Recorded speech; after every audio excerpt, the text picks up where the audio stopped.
आदाब प्यारे दोस्तों, उम्मीद है कि आप सभी लोग ठीक होंगे, अच्छे से होंगे। आज जिस एग्रीकल्चर टॉपिक पे मैं आपके साथ कुछ डिस्कस करने की कोशिश करूंगा वो है हमारे फार्म लाज, 3 फार्म लाज।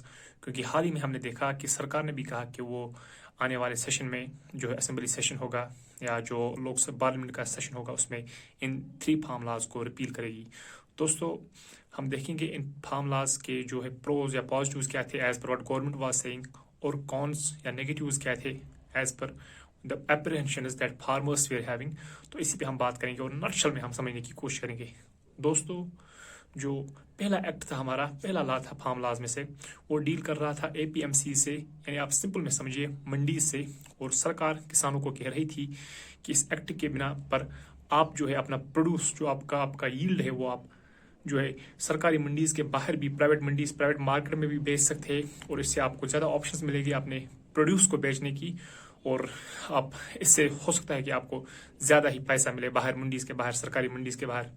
लेकिन दोस्तों, यहाँ पे किसानों की ये अप्रीहेंशंस थी, उनका ये कहना था कि ऐसा आपने देखा है कि बिहार में 2003 में ही ऐसा हुआ था कि एपीएमसीज मंडीज को, गवर्नमेंट मंडीज को जो एबॉलिश किया गया था। लेकिन वहाँ पर अभी भी हमने देखा कि फार्मर्स को उतना फ़ायदा नहीं हुआ है, उनका जो है उतना स्टेटस नहीं बढ़ा है, उनका स्टैंडर्ड नहीं उतना बढ़ा है। तो इसी के रिगार्डिंग फार्मर्स का कहना था कि हम इस पहले ला के अगेंस्ट हमारी अप्रीहेंशंस है और हम चाहते हैं कि इस लॉ को वापस लिया जाए। दोस्तों, दूसरी जो बात थी, दूसरा जो एक्ट था वो था हमारा जो वो वाला था हमारा essential commodities act. Essential commodities act में स्पेसिफाई किया गया था कि इतना कुछ क्वांटिटी स्पेसिफाई की गई थी कि आप इतना रख सकते हैं एक सेलर को, कि आप इतना रख सकते हैं, उससे ज़्यादा आप नहीं रख सकते।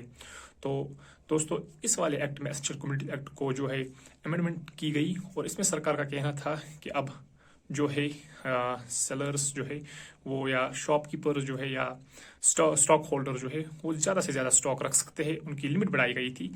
इससे क्या होगा, इससे कहा जा रहा था सरकार के द्वारा कि नए नए स्टोर हाउसेज जो है, जो वेयरिंग हाउसेज है, जो इंफ्रास्ट्रक्चर है एग्रीकल्चर का, वो बूस्ट होगा, वो क्रिएट होगा, जिससे कि eight the end of the day farmers को ही फायदा होगा। लेकिन दोस्तों, फार्मर्स का ये कहना था कि जो आप ये कर रहे हैं, इससे उल्टा हमें ही नुकसान होगा। क्योंकि जो स्टॉक पाइलिंग होगी या जो इलीगल होर्डिंग होगी, उससे क्या होगा, क्योंकि जो रिच इंडस्ट्रियलिस्ट है या कॉर्पोरेट लोग हैं, उनके पास ये फैसिलिटीज़ होगी, वो इसको स्टोर करके, इस प्रोड्यूस को स्टोर करके रखेंगे। और जब हमारा ही प्रोड्यूस यहाँ से होगा, उसको वो जो है लेसर प्राइसेस देंगे, क्योंकि उनके पास ऑलरेडी स्टॉक होगा, जमा होगा, और उनके पास बार्गेनिंग पावर होगा। तो इस वजह पे इस दूसरे एक्ट के खिलाफ भी हमारे फार्मर्स थे। और दोस्तों, जो तीसरा एक्ट है हमारा, वो डील कर रहा था कॉन्ट्रैक्ट फार्मिंग से।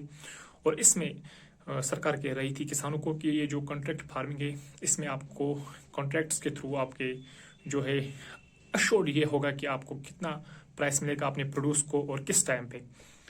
तो आपको इसमें टेंशन की कोई बात नहीं है। लेकिन किसानों का ये कहना था कि हमने देखा है, किसानों ने कहा था कि हमने कॉन्ट्रैक्ट्स किए हैं पास्ट में, और हमने देखा है कॉन्ट्रैक्ट्स से हमें ही नुकसान हुआ है।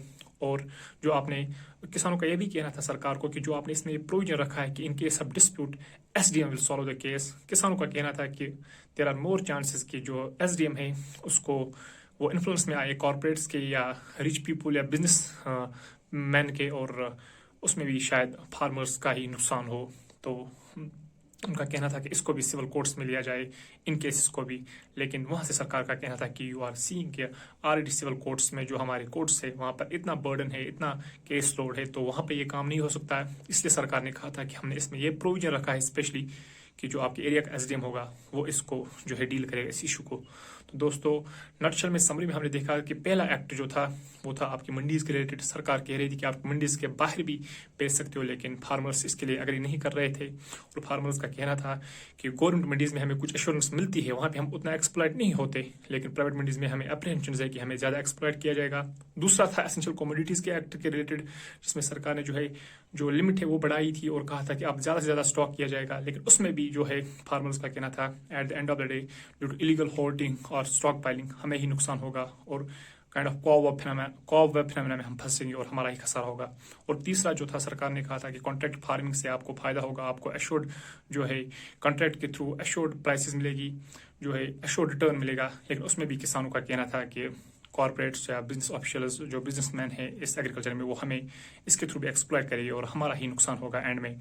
और ये भी था किसानों का कहना कि जो आपने ये SDM को रखा है इंचार्ज इसमें केस डिस्प्यूट का as resolver, as solver of the disputes, उसमें भी हमें ही नुकसान होगा। तो दोस्तों ये थी 3 फार्म लॉज और प्रोज और कॉन्स को हमने डिफाइन किया।